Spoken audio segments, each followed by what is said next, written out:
I love Charlotte's Web. When I go into any 4th or 5th grade classroom, it is the one book that I know that almost every student will have read, every teacher is familiar with. And I've learned to use Charlotte's Web, especially that very first chapter, as a real tool to teaching kids how to write better. So, and also the illustrations, which are wonderful too. So when we start the first page and the first line is, oh my God, where is Papa going with that axe? How can you not read that line and have everyone in the room start to wonder?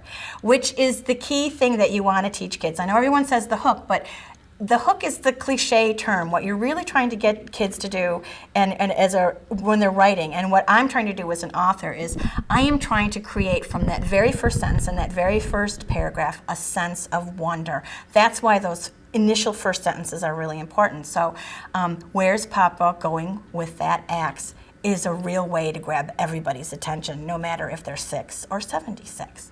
Now, one of the things I like to do after just talking about that introductory sentence is to show everyone the picture of Fern, one of the very first illustrations in the book.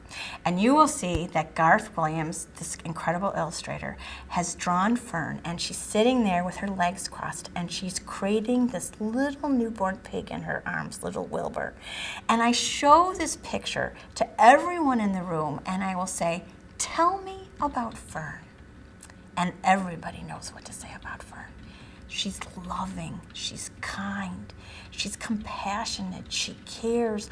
Look at Fern with that pig. They just get Fern from that illustration right off the bat. Then I show them the picture of Avery. And Avery, if you remember, Garth Williams drew him with a pop gun in his hand. And he is, to use the term, all boy in every sense of that word. And then I will ask the kids, tell me about Avery. And they all talk about how, oh gosh, Avery always gets into trouble, and he's the one that is all baseball and everything, and he's a real tough guy. And I even had one kid tell me that he was the Arnold Schwarzenegger of the neighborhood. And then I go back because I would like to talk to the kids about character and how, in much of literature, character drives a story. And when kids are writing stories, I find after 15 years of working with them that if the plot isn't coming along, it's not because they don't have imaginations, it's because they haven't taken the time to really know who their characters are. So we use Avery and we use Fern to teach them about how character is so important and how it drives story.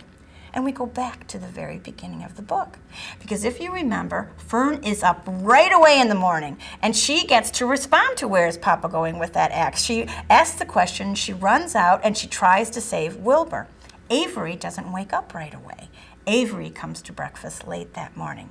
So here's the question I ask the kids. What would have happened if Fern slept in? And Avery was the one to get up in the morning his father was going out to kill the runt pig Wilbur. What do you think would have happened? And the kids sit there, and they sit, and you can just hear the cliche, you can hear a pin drop in the room. And then all of a sudden, it starts to dawn on them exactly what would have happened.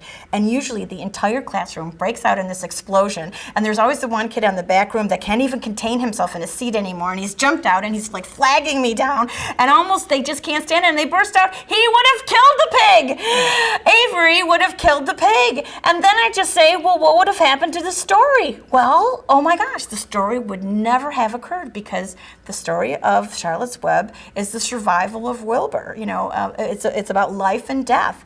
And if Wilbur dies within the first 3 pages, there is no story. And that is why Charlotte's Web is such a fabulous vehicle for teaching kids about writing, for teaching kids about characterization. And if you read the chapter about the barn, E.B. White goes on and he describes the barn.